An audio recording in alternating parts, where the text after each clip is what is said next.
Maandalizi ya klabu ya soka ya Young Africans moja kwa moja kutokea Kigamboni ambako ndiko walikoweka kambi yao ama pre-season camp kuelekea mashindano ya msimu unaofuata wa 2026 2027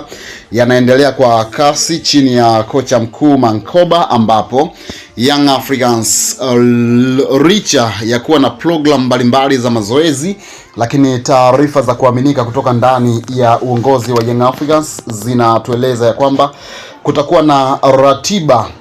za michezo mbalimbali ya kirafiki, michezo ambayo kwa idadi itakuwa ni mingi kidogo kulingana na mahitaji ya kocha. Kama ambavyo unafahamu, klabu ya soka ya Young Africans hivi sasa wako na kocha mpya Mankoba pamoja na benchi zima la ufundi, lakini pia kuna maingizo mapya ya wachezaji mbalimbali, ambapo naweza kusema kwamba ni idadi kubwa kidogo ya wachezaji ambao wamesajiliwa na wengine wataendelea kusajiliwa kulingana na mahitaji ya klabu. Hivyo moja kati ya njia ambayo kocha mkuu wa klabu hiyo ya Young Africans Mankoba anaitizamia kama njia mojawapo ya kufanya kikosi hicho kuwa na combination nzuri ya kiuchezaji ni michezo ya kirafiki ambayo itaonyesha ni sehemu gani bado kuna mapungufu, lakini pia itaongeza ubora na ubunifu wa timu hiyo kiuchezaji. Sasa kutokana na taarifa hiyo, kuna taarifa ambayo inatueleza ya kwamba klabu ya soka Young Africans walicheza mchezo wa kirafiki ndani ya kempu yao ya maandalizi kuelekea msimu ujao, mchezo ambao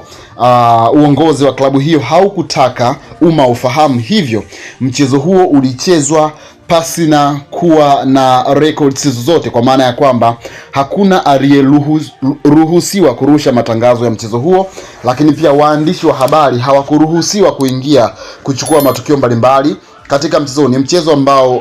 kocha wa klabu hiyo alipewa muda wa kuweza kukaa na wachezaji, lakini pia kupata tafakuri fupi kuelekea msimu ujao, kwa maana ya kwamba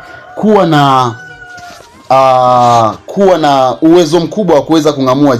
ni sehemu gani klabu hiyo imekuwa na mapungufu, licha ya kwamba maandalizi kuelekea msimu ujao yanaendelea. Hivyo nipo hapa kukuthibitishia kwamba klabu ya soka Young Africans jioni ya siku ya hapo jana walifanikiwa kucheza mchezo wa kirafiki na kuibuka na ushindi mnono wa mabao 7-0, licha ya kwamba walicheza na timu ambayo pengine ni timu ndogo, timu ambayo ushindani wake ni mdogo, lakini lengo la mchezo huo kwa mujibu wa taarifa mbalimbali ni kuweza kuangalia combination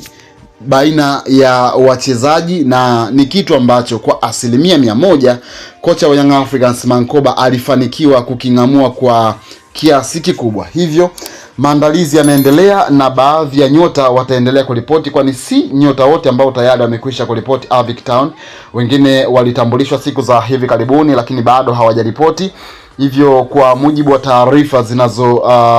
zilizotolewa na afisa habari wa klabu ya Young Africans Ari Shaban Kamwe, nyota wengine wataendelea kuripoti kambini kadri siku zinavyozidi kwenda, na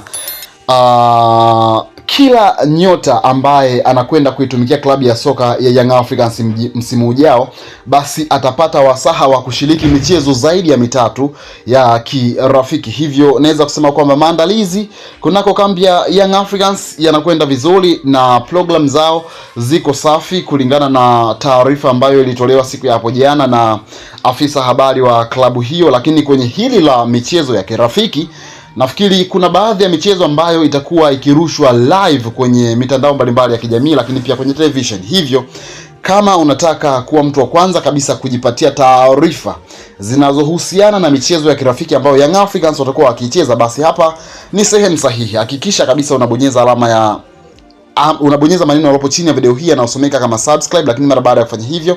kuna alama moja ndogo ya kengele itatokea, nayo utaibonyeza mara moja. Kwa kufanya hivyo tu basi moja kwa moja utakuwa umekwisha kujisajili na kwa muda wetu wa karibu kabisa nasi tunakuhakikishia hakuna taarifa yoyote inayohusu michezo ya kirafiki ya Young Africans katika msimu huu wa pre-season ambayo